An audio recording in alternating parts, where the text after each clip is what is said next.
tenía mucho sentido. Por eso decidí dejar de enviar el versículo que saque del contexto a lo que verdaderamente leemos. Aunque no quita que lo haga a futuro, que lo hagamos a futuro. Pero por esa misma razón decidí ya no hacer el versículo ese que les hacía leer. ¿Por qué? Porque era como que se dividía en dos la clase, ¿sí?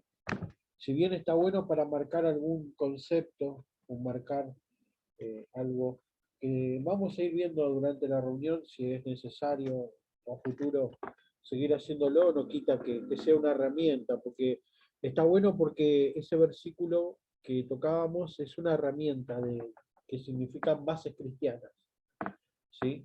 Una herramienta que nos ayudan a la vida cristiana también. Así que bueno, nada, quiero iniciar el día de hoy donde habíamos quedado el sábado pasado. El sábado pasado habíamos quedado que empezábamos a leer Mateo, ¿sí? Capítulo 1 y capítulo 2.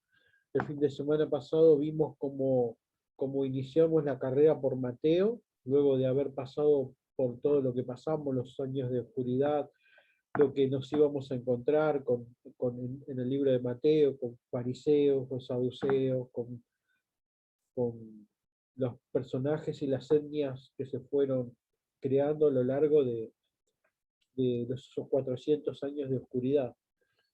Pero antes de iniciar, como habíamos quedado, luego de la genealogía, quería, quería hablarles acerca de las dos líneas proféticas que se encuentran en el Antiguo Testamento. En el Antiguo Testamento se anunciaba, ¿sí?, la llegada del Mesías, y particularmente habían dos líneas proféticas. La primera línea profética, la cual hablaba acerca del Mesías, era acerca del Mesías que iba a venir como rey, ¿sí? Iba a venir como rey. Otra línea profética hablaba de que el Mesías iba a venir como siervo. Entonces se bifurcaba estas dos líneas proféticas. ¿Qué pasa si se bifurcaba de esta manera estas dos líneas proféticas? Estas dos líneas proféticas se abrían dos. Entonces, una decía que había un Mesías, que el pueblo judío iba a esperar un Mesías.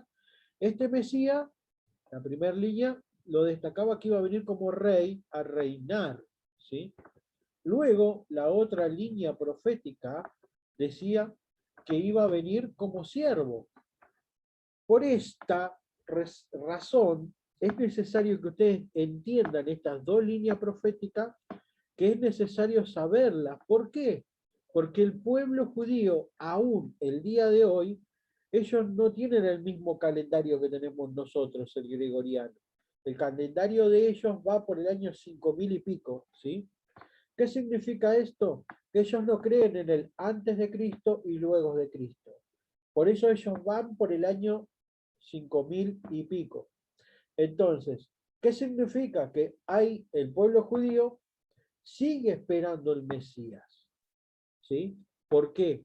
Porque para ellos el Mesías que vino hasta aquí cumplió la labor de siervo, ¿sí? No cumplió la profecía de venir como rey. Nosotros, como hijos de Dios, al interpretar la palabra de Dios, entendemos cuáles son el significado de estas dos profecías. Como estas dos profecías se cumplen. ¿Se cumplen en qué se cumplen, Lucas? Se cumplen en la segunda venida de nuestro Señor Jesucristo. Así como vino una vez como siervo, que es la que ya conocemos, va a venir otra vez como rey. Y esto lo estudiaremos algún día cuando leamos el libro de Apocalipsis.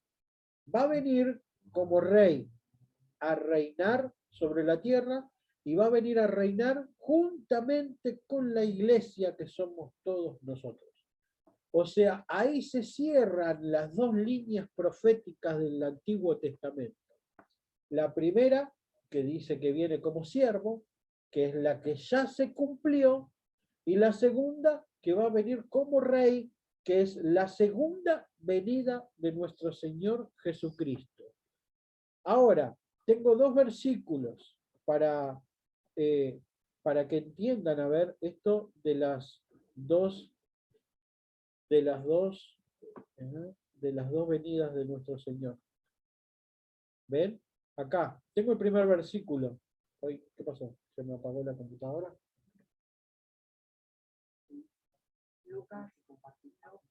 ¿Compartí o no? ¿Cómo se ve, mami?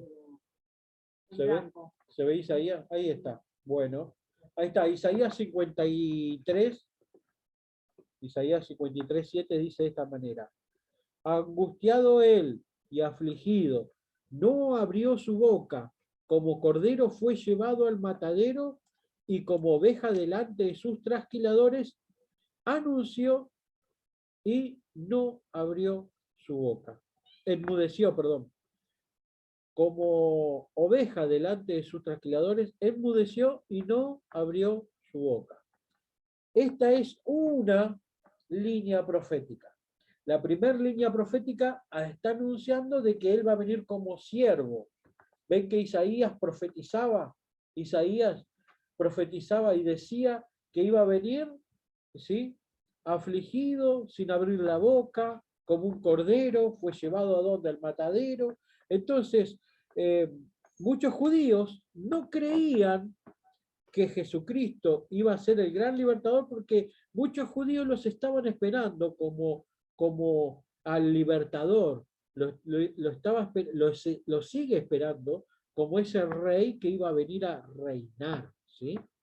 Sin embargo, esto tiene que ver con la llegada y la preparación para el futuro del anticristo. Cuando el anticristo se presente en la tierra, ellos van a decir, aquí está el Mesías, van a decir, y van a darle lugar de preponderancia de como que ese es el Mesías que ellos estaban esperando. Sin embargo, ese va a ser el anticristo el que va a volver a degollar un cerdo en el templo, y ahí va a empezar la gran persecución, la cual la iglesia no va a formar parte de esa gran tribulación porque vamos a estar en los cielos con nuestro Señor. Sin embargo, quiero que veamos la otra línea profética. Mire lo que dice Miqueas 5:2, dice de esta manera. Pero tú, Belén, Efrata, pequeña para estar entre las familias de Judá, de ti saldrá el que será Señor de Israel. ¿Qué dice? El que será el Señor de Israel. Y sus salidas son desde el principio, desde los días de la eternidad. Aquí está anunciando que va a venir un rey que los va a rescatar, y que esa línea profética es la que para los que hoy conocemos a nuestro Señor, estudiamos su palabra, entendemos de que esa profecía es para la segunda venida de nuestro Señor Jesucristo, ¿sí? Ahora, ¿por qué les digo esto? Para que ustedes también entiendan el contexto histórico en el cual se va dando la vida y cómo el mundo va preparándose para que la palabra de Dios se cumpla, ¿sí?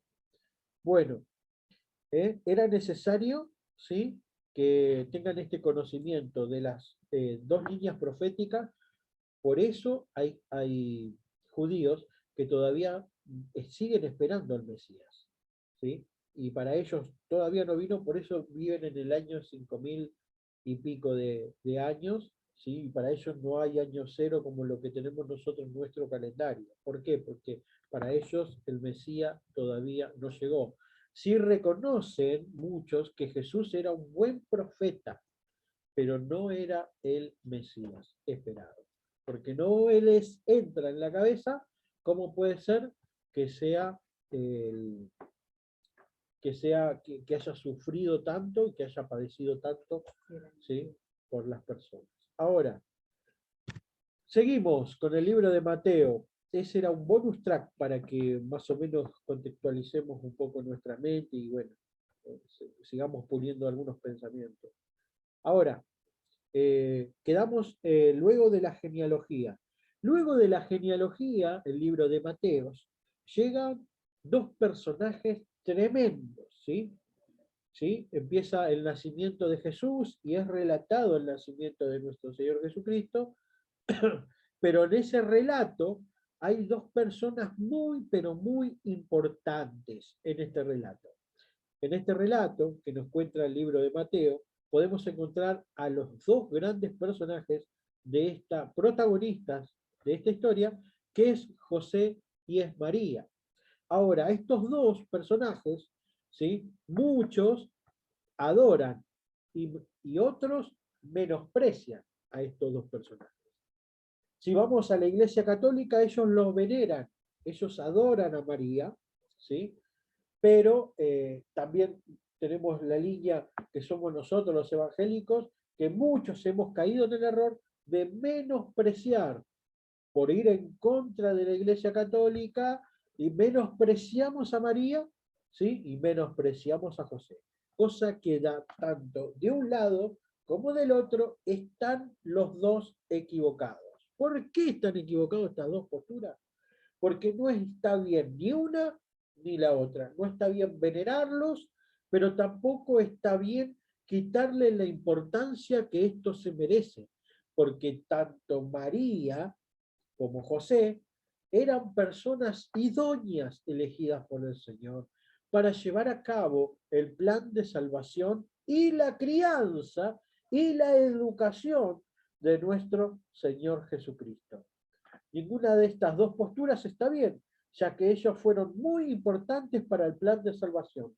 Pero Dios confió en ellos su Hijo. ¿Cuántos de ustedes confiarían en su Hijo a alguien que verdaderamente no conocen o a alguien que no confía? Creo que ninguno de ustedes haría eso. Ninguno, si tiene que salir de urgencia a algún lugar y Mauro fuese chico, yo no se lo dejaría a cargo de alguien que no conozco. Dejaría a cargo de mi hijo a alguien que me inspira confianza, a alguien que es de, digamos, de mi confianza, de mi riñón, que yo sepa que él va a estar bien, que él va a estar bien cuidado, ¿sí? Lo mismo haría Dios en esta etapa, ¿sí? ¿Eh? Recordemos que el plan de salvación, que Jesús era un niño, y como niño fue 100% hombre y necesitaba ser cuidado de una manera especial, ¿sí? Por ejemplo, voy a hablar un poco de José. José tenía grandes atributos. José era una persona obediente. José era obediente.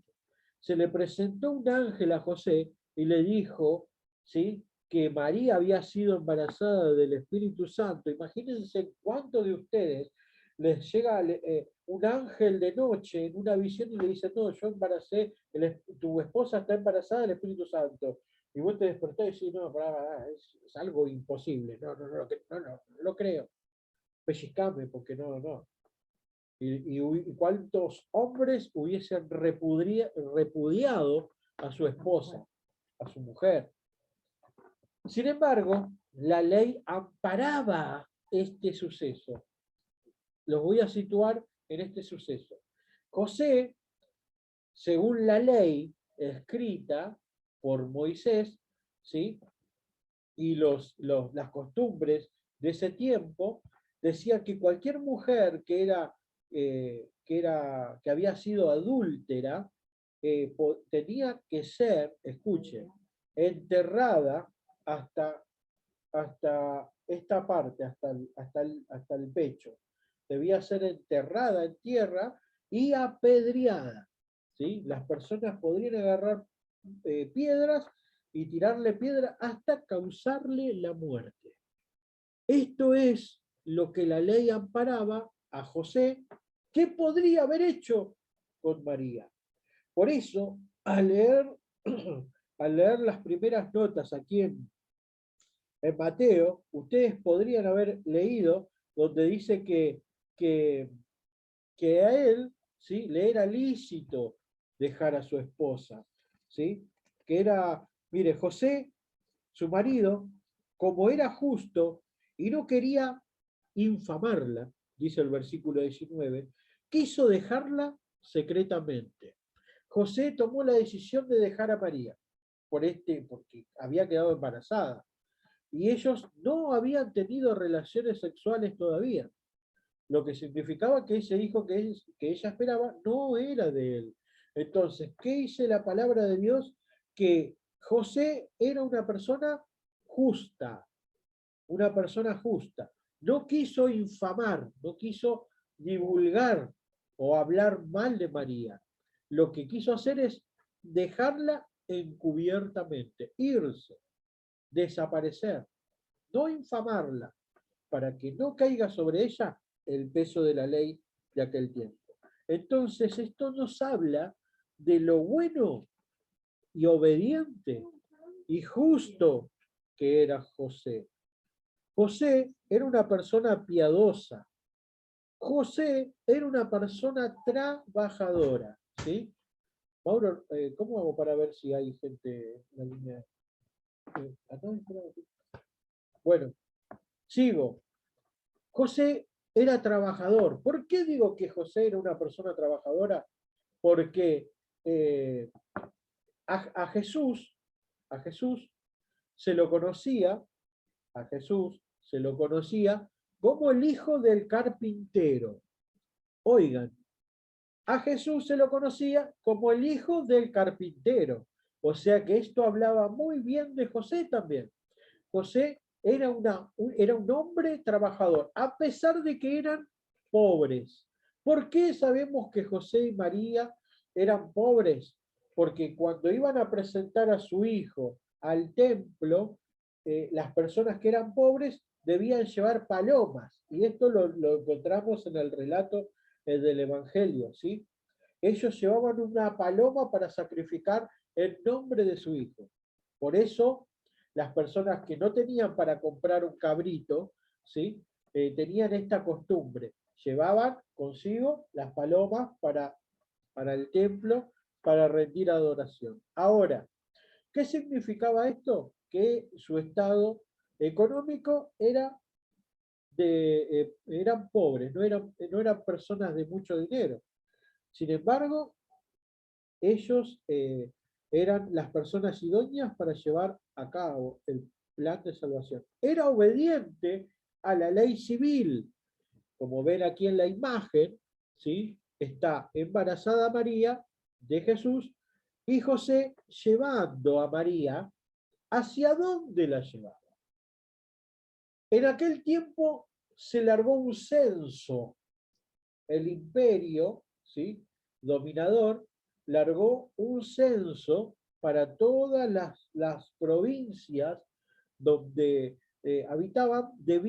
Cada persona que vivía, por ejemplo, yo vivía en Ramos Mejía, pero yo nací en Morón. Entonces, desde Ramos Mejía tenía que ir hacia Morón, al lugar donde yo había nacido, para ser censado en ese lugar. Por ese motivo, se iba a cumplir la profecía de que Jesús iba a nacer en Belén, porque a pesar de que su esposa estaba a punto de parir, él fue obediente a la ley terrenal también. Esto ya nos habla a nosotros como hijos de Dios que también debemos ser obedientes y tener, mire, si José solo, José, abrimos la Biblia y podemos hablar de José nada más, y José mismo nos ministra nuestra vida. Con José mismo tomamos ejemplo de cómo comportarnos como hijos de Dios, ¿sí? José no era una persona que infamaba al prójimo, ¿sí? Por eso de hablar mal al prójimo no está nada bien. Y en la historia de José, lo primero que encontramos que él, a pesar de que tenía todo, la mujer que estaba embarazada, ¿sí?, que él podría haberla difamado, se cayó la boca.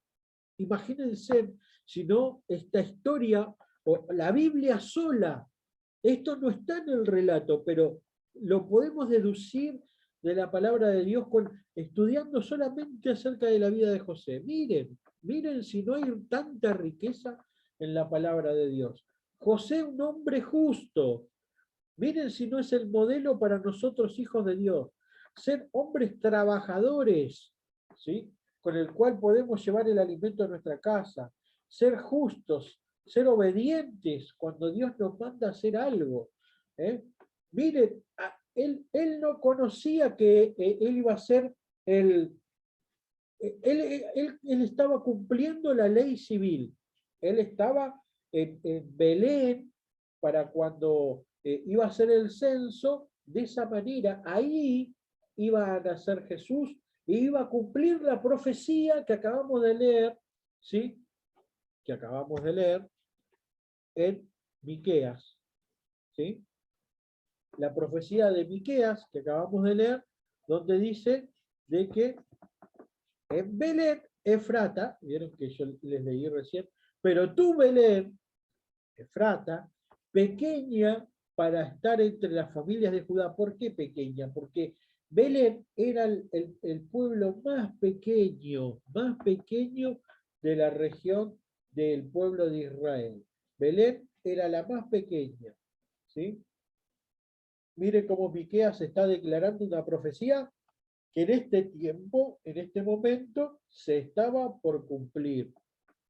Ahora, José no tenía conocimiento de que, me voy a ir a Belén porque mi mujer está embarazada y voy a hacer que se cumpla. No, él estaba en el plan de Dios, tan solo con cumplir la ley terrenal, él estaba, no se estaba dando cuenta que estaba haciendo que la profecía se cumpla. Es impresionante.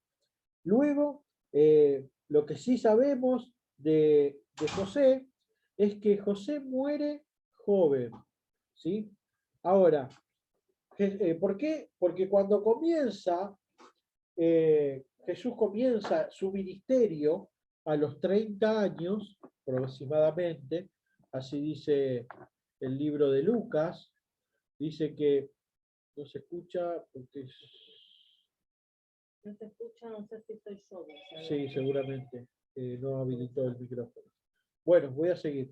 Eh, como les decía eh, de José. José muere joven.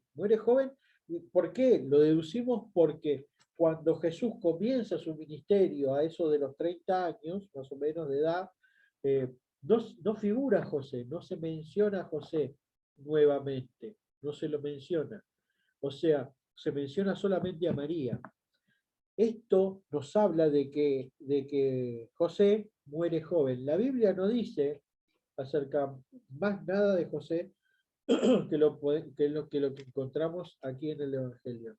Eh, ¿Qué es esto, hijo? O yo toqué algo. ¿Qué es esto? Ahí está dibujado. Bueno, no importa. Bueno, entonces, ¿qué podemos? Entonces, José muere joven. Entonces, esto nos habla mucho también. ¿Por qué? Porque Jesús se ocupó de su casa hasta que sus hermanos crecieran. Por eso deducimos que su ministerio comenzó a los 30 años. ¿Por qué? Porque en aquel tiempo no era como en la actualidad. En aquel tiempo, las personas que quedaban viudas iban a tener que ser sostenidas por los hijos. En aquel tiempo María había quedado viuda joven. No es como hoy que la mujer puede salir a trabajar y puede ganar su sustento. Ese era otro tiempo, otras costumbres. O sea que el que debía sostener la casa era el hijo mayor. En este caso, ¿quién era el hijo mayor? Jesucristo. Entonces, Jesús mismo nos está dando ejemplo de que nuestro primer ministerio es nuestra casa. Nuestro primer ministerio no es la iglesia, nuestro primer ministerio no es dejar todo por seguir a Jesús, sino que si bien esto está bien, debemos dejar las cosas que son del mundo para servir a nuestro Señor Jesucristo, pero en el contexto indicado. ¿Cómo lo hizo Jesús? Jesús se aseguró de que sus hijos, de que los hijos de María, sus hermanos y María, tengan el sustento para poder continuar con la vida, ¿sí? Ahora, mire cómo solamente esto nos habla acerca de la vida de José.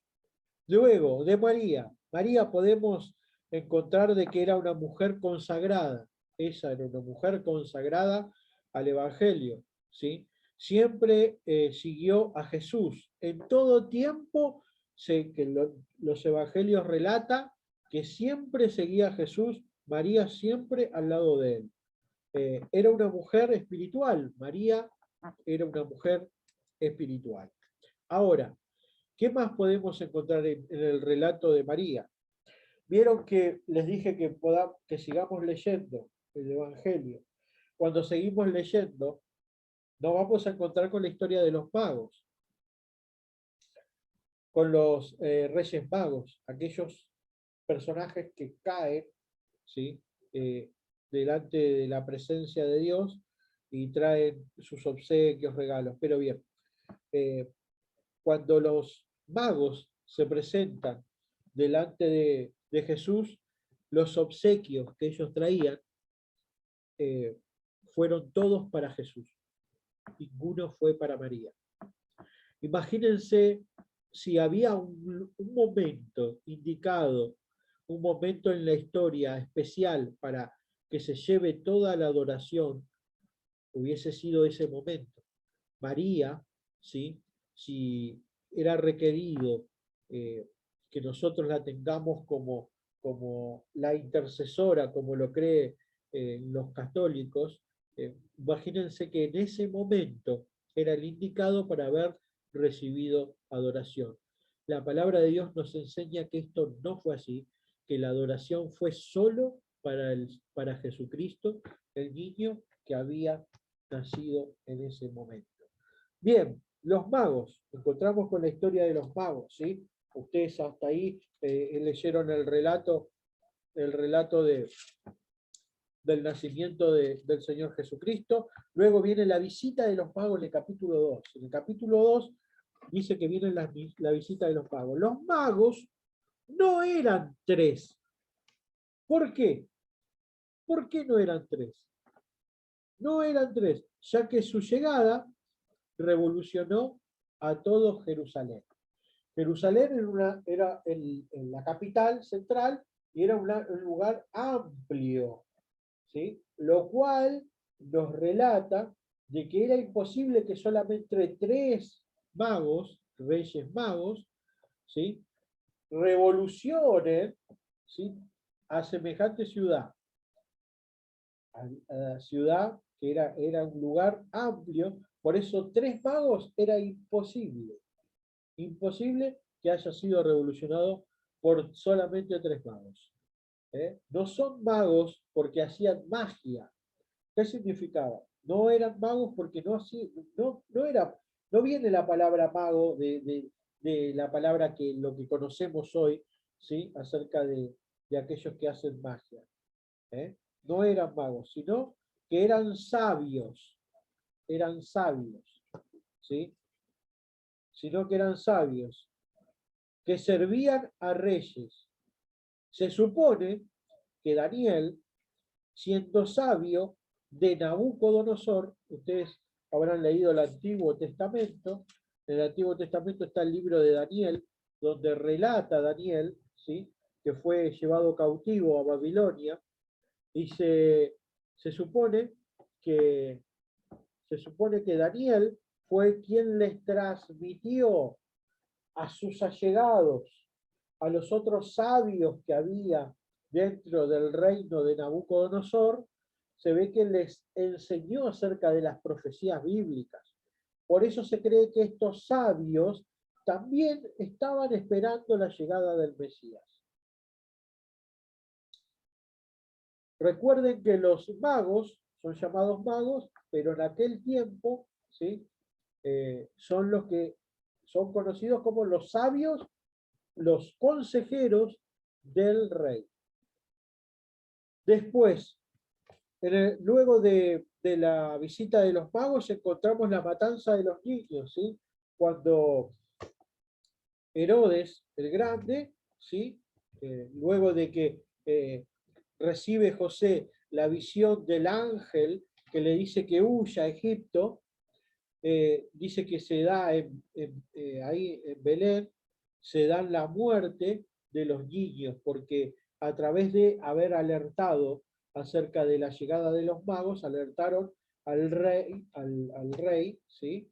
Alentaron a que tome esta decisión de matar a los niños de aquella población. ¿Por qué? Porque se sentía amenazado. Imagínense, los reyes magos habían venido al rey y le habían dicho: venimos a adorar al rey.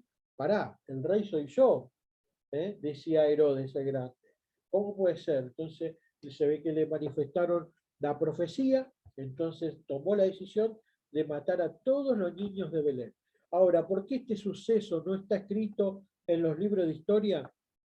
Porque Belén era un pueblo pequeño, era muy chiquito Belén, y dice que aproximadamente se haya matado, en un número aproximado, a 20 niños. Cuando aquí yo leí la matanza de los niños, me imaginé, wow, habrán matado miles y miles.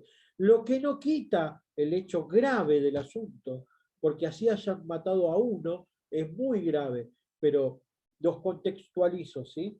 ¿Sí? Nos encontramos con eso. ¿Qué era la estrella? La estrella que estos magos seguían. Seguramente era la manifestación del Espíritu Santo. No era una estrella desde el cielo, porque es imposible trazar una línea desde el cielo hacia Belén. Era algo imposible, por más que ellos eran astrólogos y conocían el tema de las estrellas. Era imposible lanzar una línea recta desde el cielo hacia la tierra, ¿sí? Por eso, como era imposible, decimos que no es así. La estrella era la manifestación del Espíritu Santo.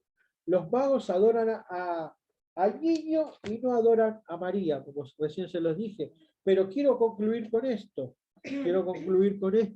¿Sí? Estamos llegando al tiempo final, acerca de los 3 regalos que le traen al niño Jesús. El primero dice que era oro, el segundo que era mirra y el tercero que era incienso.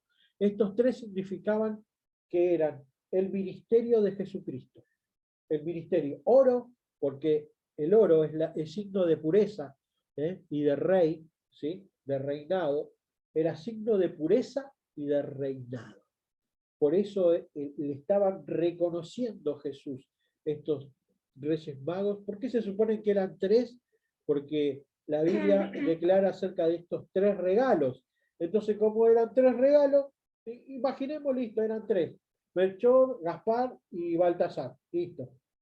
Nada, eso no está en la Biblia, eso tiene que ver con la tradición que se fue dando de boca en boca a través de la historia.